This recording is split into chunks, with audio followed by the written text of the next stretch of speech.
Doc, pwede pa quickie? Sure po. Doc, ano ba yung diabetic retinopathy? At saka may mga symptoms ka ba na mararanasan o mararamdaman?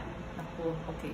Anong diabetic retinopathy? Isang chapter yan. No? Pero it basically boils down to, number one, hindi controlled yung blood sugar.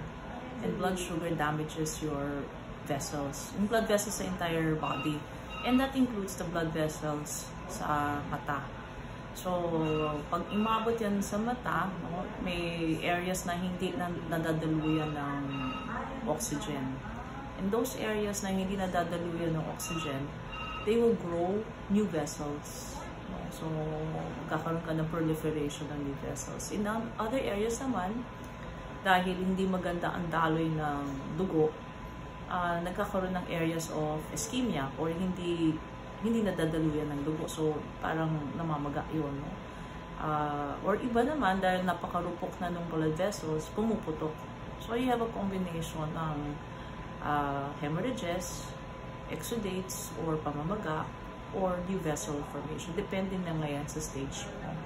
Symptoms, early, as usual, baka wala, or just fluctuating yung vision mo, no? Kung may namamaga.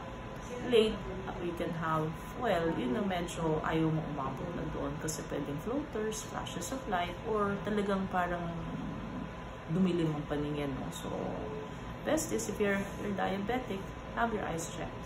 That's all. Thank you, Doc! Okay.